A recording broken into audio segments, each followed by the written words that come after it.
ये कहानी है तीन ऐसे जिगरी दोस्तों की जो केवल दोस्त ही नहीं थे बल्कि जुर्म की दुनिया के बादशाह भी थे। माइकल, जिसकी निशानेबाजी में मौत भी कांप उठती थी। ट्रेवर, जिसकी आंखों में शिकारी की चमक थी। और ब्रैड, जो हर डकैती को जंग की तरह लड़ता था और जंग की तरह जीतता था। उनकी दोस्ती लोहे से ज्यादा मजबूत थी और उनका हौसला मौत से भी ज्यादा बेखौफ। लेकिन किस्मत को शायद उनकी यारी रास नहीं आई। साल 2004 का वो मनहूस दिन उनकी जिंदगियों पर काले साए की तरह टूट पड़ा। एक आखिरी डकैती के लिए जब तीनों साथ निकले तो किसी को अंदाजा न था कि ये सफर वापसी का नहीं बल्कि बिछड़ने का रास्ता है। घुटने टेको और अपने हाथ ऊपर करो।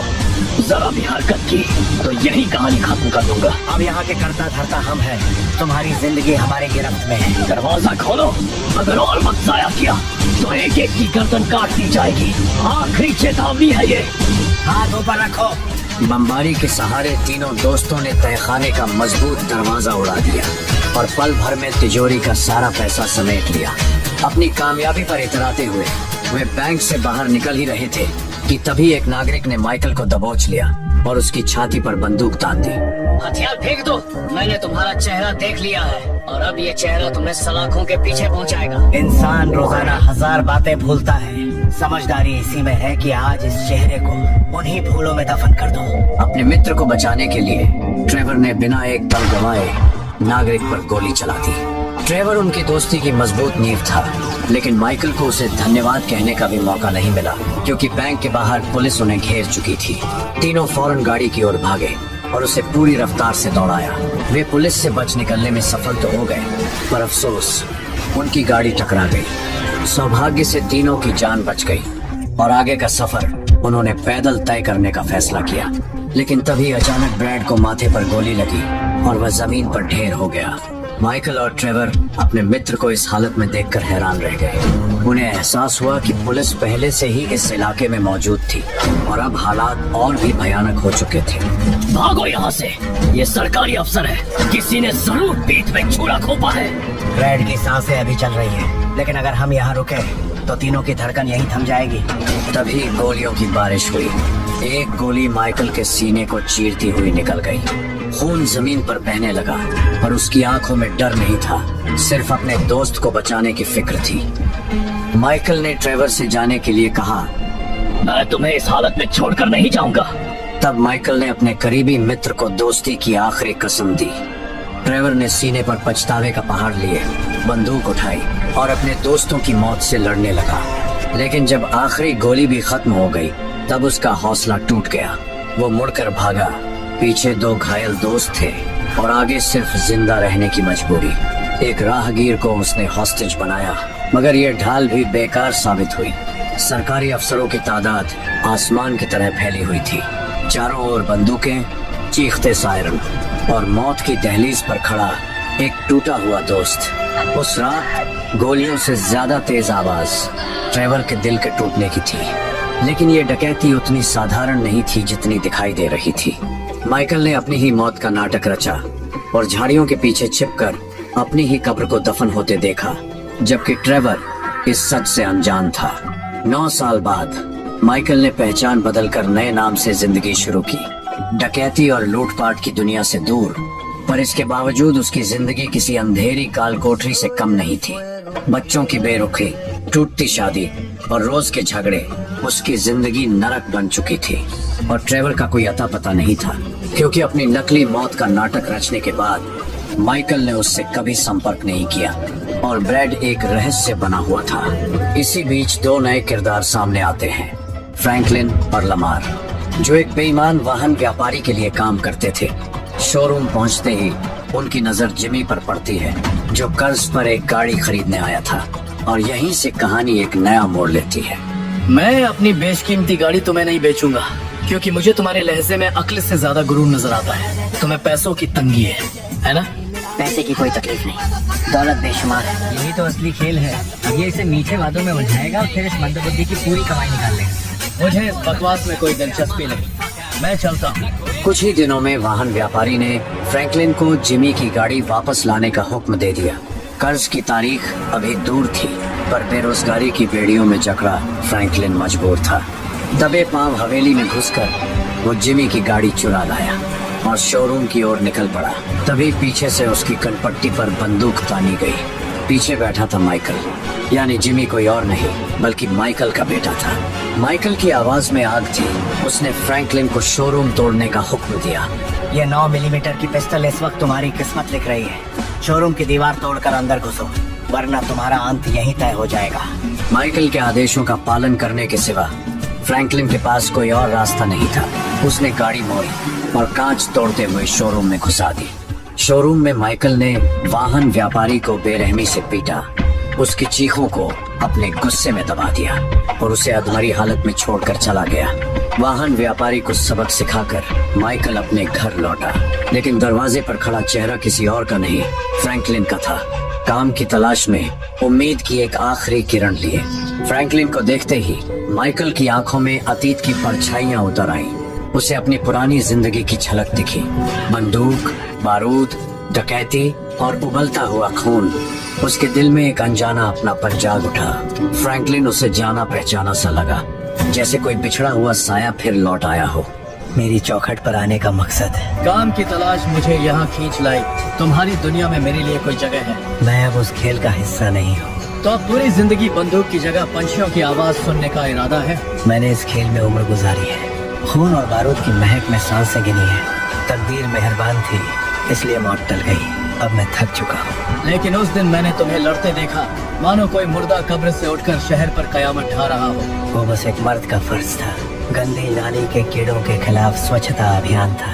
तुम्हारा फर्ज तुम्हें मर्द बनाता है और मेरी मजबूरी मुझे मजदूर बनाती है। तुम अच्छे लड़के हो। इस दलदल के ख्वाब देखना छोड़ दो। यहाँ मेहनत करो, अपनों का दिल तोड़ो, लूटो, मारो, और अगर किस्मत मेहरबान हुई तो एक मामूली गुंडे बनकर रह जाओ। ये सब सिर्फ धोखा है। कॉलेज जाओ और एक साधारण जिंदगी जियो। लूटपाट की दुनिया के बुरे तजुर्बों की वजह से माइकल ने फ्रैंकलिन को कॉलेज जाने की सलाह दी, पर उनके मुकद्दर को कुछ और ही मंजूर था। अचानक माइकल को पता चला कि उसका बेटा अगवा हो गया है। बेबस पिता बनकर उसने फ्रैंकलिन से मदद मांगी।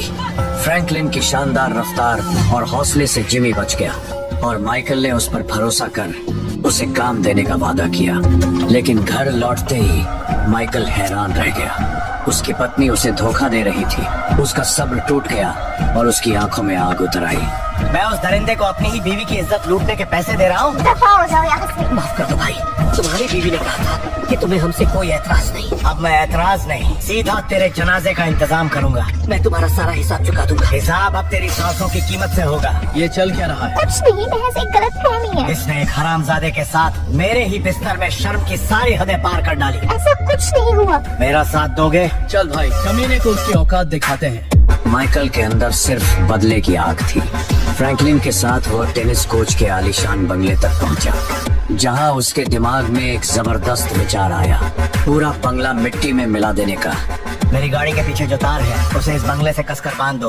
तुम सच में इसका पूरा बंगला जड़ से उखाड़ फेंकना चाहते हो? इस हरामखोर ने मेरा गठबंधन उजाड़ फेंका है। मैंने वादा किया था दोस्त, आज के सेशन के पैसे लौटा दूंगा। मुझे पूरा यकीन है कि मेरी गैर हाजिरी में ऐसे और भी कई सेशन हुए होंगे दोस्त। तुम मेरे घर आकर मेरा पैसा खाकर मेरी ही बीवी के साथ पीठ पीछे छुड़ा घूमते हो। क्रोध में अंधा होकर माइकल ने अपनी गाड़ी और लोहे की तार का इस्तेमाल किया और टेनिस कोच के बंगले को खंडर बना दिया। बदला पूरा होने की तसल्ली के साथ दोनों घर लौटे, पर वहाँ एक और तूफान उनका इंतजार कर रहा था। जिस बंगले को उन्होंने तोड़ा था वह मेक्सिको के खूंखार बंदूक और बारूद के व्यापारी मार्टिन का था। मार्टिन ने माइकल की मौत का ऐलान किया और उसकी जान बख्शने के बदले बंगले की कीमत वसूली। क्या तुम्हें अंदाजा भी है कि मैं कौन हूँ? शायद हाँ। जरा इन जनाब को भी मेरी पहचान से रूबरू करवाओ। मार्टिन मद्रासो। दुनिया इसे व्यापारी कहती है, अंडरवर्ल्ड इसे सरताज मानता है। इस पर गैर कानूनी नशे के कारोबार चलाने का आरोप लगा था, लेकिन इसके खिलाफ गवाही देने वाले लोग मार दिए गए और मुकदमा गिरा दिया गया। शाबाश बच्चे। माइकल, मेरा तुमसे एक सवाल है।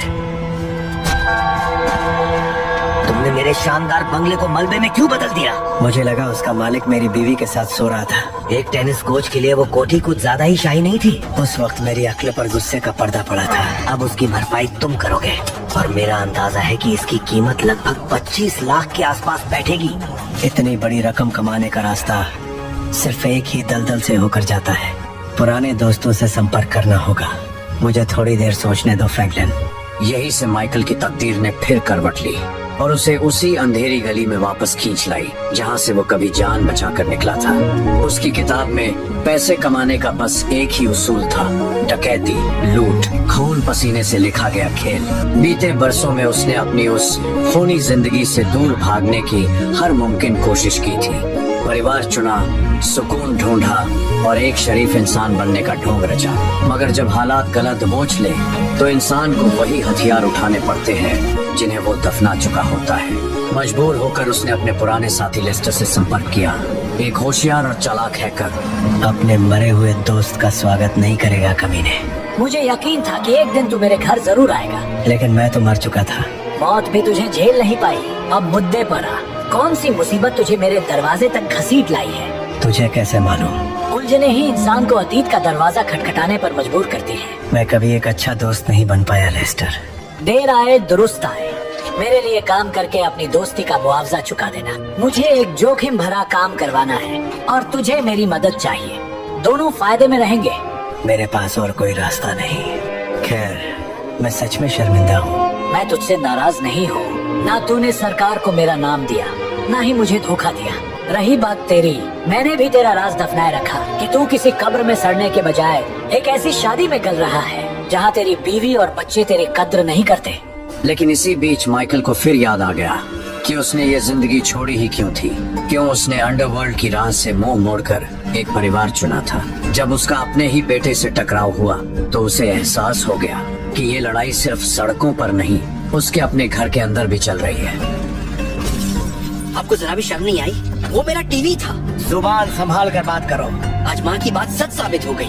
आपको अपने परिवार के जज्बातों की कोई कद्र नहीं है। मैं बस ये चाहता हूँ कि तुम अपनी जिंदगी में कामयाबी हासिल करो। वाह पापा, क्या शानदार सीख है। टीवी तोड़कर दी गई ये नसीहत हमेशा याद रहेगी। एक बाप होने के नाते मैं सिर्फ तुम्हारा भला चाहता हूँ। आपकी मोहब्बत का तरीका सच में कमाल है पापा। पहले चीजें तोड़ते हैं, फिर उसे नेकी का नाम देते हैं। माइकल और उसके परिवार के बीच के फासले बढ़ते जा रहे थे। उसके बच्चे और बीवी उससे नफरत करने लगे थे। बदकिस्मती से माइकल के पास फिलहाल आगे बढ़ने के सिवा कोई और रास्ता नहीं बचा था। कर्ज की जंजीरें तोड़ने के लिए उसे उसी राह पर लौटना पड़ा जिसे वो कभी छोड़ आया था। इसलिए उसने गहनों की दुकान में चोरी करने की योजना को अंजाम देने का फैसला किया। जगह और पहरे की कमजोरी कहती है कि पेचीदे रास्ते इस डकैती में काम नहीं आएंगे। हालात सादगी मांगते हैं। अंदर घुसने से पहले हम उनकी सुरक्षा व्यवस्था को कमजोर करेंगे। शोरूम का पहरेदार बाईं तरफ होगा। हम उसे बेहोश करेंगे और ठीक 15 सेकंड बाद तुम अंदर घुसोगे। तुम कर्मचारियों पर कड़ा दबाव बनाओगे। एक आदमी भीड़ संभालेगा। तब तक मैं और लेस्टर काउंटर से सारा माल समेट लेंगे। पूरे काम में बस 90 सेकंड लगेंगे। आखिरकार डकैती का दिन आ गया। माइकल और उसकी टोली ने अपनी पहचान बदली और सुरक्षा कवच पहना जो उनके सिर और जिस्म को ढाल की तरह बचा सके, और फिर शोरूम पर धावा बोल दिया। देवी और सज्जनों, मैं आपको 10 सेकंड की मोहलत देता हूँ। मुझे आपकी कीमती सांसें खत्म करने पर मजबूर मत कीजिएगा। बिना होशियारी दिखाए जमीन पर बैठ जाइए। कांच तोड़कर उन्होंने सारे गहने चुरा लिए। मिशन की कामयाबी की खुशी उनके चेहरों पर साफ झलक रही थी। लेकिन उसी वक्त माइकल ने कुछ ऐसा बोला जो भविष्य में उसकी शांत जिंदगी में एक बड़ा तूफान लाने वाला था। मैंने पुलिस को खबर कर दी है। तुम बच नहीं पाओगे। इंसान रोजाना 1000 बातें भूलता है। समझदारी इसी में है कि आज इस चेहरे को उन्हीं भूलों में दफन कर दो। इसके बाद वे सभी वहाँ से भाग निकले। लेस्टर ने उनसे वादा किया कि डकैती से कमाया गया मुनाफा उन्हें थोड़े समय बाद मिल जाएगा। जब वो अपनी जीत का जश्न मनाने लगे तभी एक सरकारी अफसर माइकल के घर आ पहुंचा। उसने उन्हें एक क्लिप दिखाई जिसमें वही पहरेदार राष्ट्रीय टेलीविजन पर माइकल की डकैती का बयान दे रहा था। मैंने उन लुटेरों का डटकर सामना किया। उनमें से एक ने तो ये भी कहा कि इंसान रोजाना हजारों बातें भूलता है और समझदारी इसी में है कि मैं उनका चेहरा अपनी यादों से मिटा दूं। ये खबरें ट्रेवर तक भी पहुंच चुकी थी। जैसे ही उसने ये समाचार सुना वो एक ही पल में माइकल के शब्द पहचान गया। इंसान रोजाना 1000 बातें भूलता है, समझदारी इसी में है कि आज इस चेहरे को उन्हीं घरों में दफन। वो ये देखकर दंग रह गया कि उसका दोस्त मौत को मात देकर लौट आया है। हैरानी और खुशी ने उसे एक साथ जकड़ लिया। लगभग 10 साल बीत गए। मैंने तुम्हारी मौत का मातम मनाया था दोस्त, लेकिन तुम तो मरे ही नहीं थे। तुम मेरे सबसे करीबी दोस्त थे माइकल। अब तुम अंदाजा भी नहीं लगा सकते कि तुम्हारे इस पुनर्जन्म के बाद सबसे पहले तुम्हारी दहलीज पर कौन दस्तक देने वाला है। ट्रेवर का दिल धोखे की आग में धड़क रहा था। हर धड़कन में गुस्से की लपटें उठ रही थी। पिछले 9 सालों से ट्रेवर ने अपने दोस्त की मौत का शोक मनाया और माइकल ने ये जानते हुए भी उसे अंधेरे में रखा।